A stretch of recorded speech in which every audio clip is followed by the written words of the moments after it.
Belle's Magical World. Yep, this is the one that a lot of people say is one of, if not the worst Disney sequel to come out. Do I think it's the worst of all of them?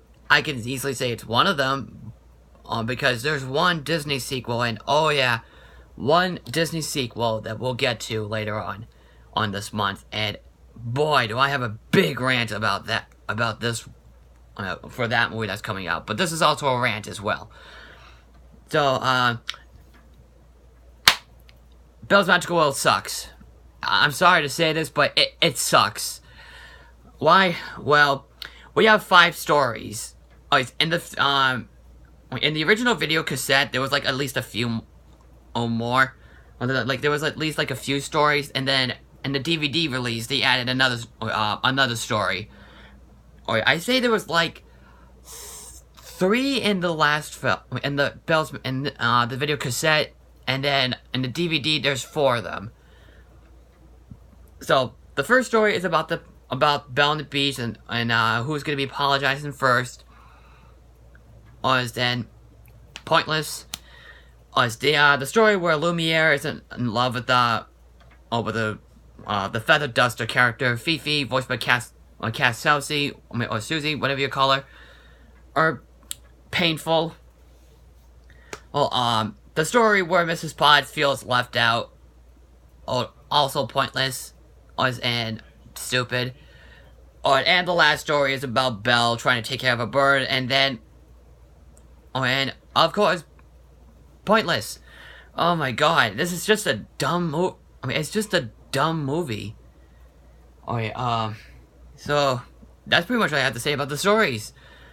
And all it is, because here's my biggest problem with the movie. It's just a bunch of few episodes, and they're not interesting episodes.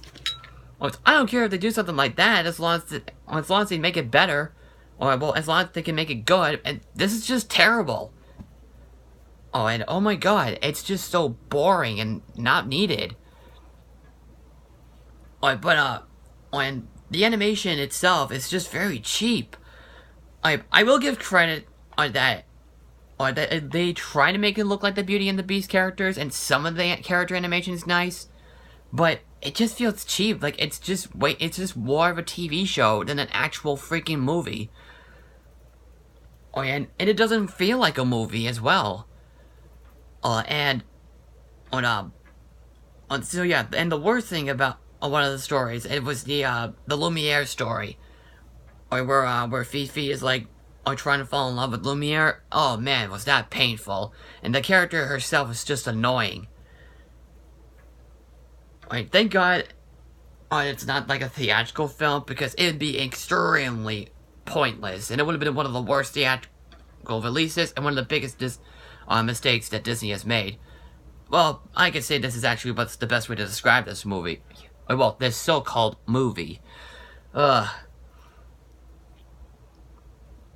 I will admit, at least the voice acting's still pretty good. Like Robbie Benson is the Beast. He's still great. Well, he still has a really good voice. Belle still has a really good voice. What also pisses me off about this movie is that they didn't get Angela Lansbury to do a voice of Mrs. Potts. They got someone different. Well, the actress does fine. It's just Angela Lansbury was so much better. So that's all I gotta say for Belle's Magical World. It's awful. It's really awful. But luckily, I don't think this one's the worst, because the next one, one of the Disney sequels I will talk about is going to be the one that I give an extreme rant on. If you guys like this one, I say more power to you. Because I don't want to judge on anyone who enjoys something, but if you have seen it, what did you think about it? Just comment below. Follow me on Twitter and Facebook, and Stardust. Don't forget to click like in the video, and subscribe and share the video. And I'm the Bostonian Critic, and I will see you in the next review. Take care.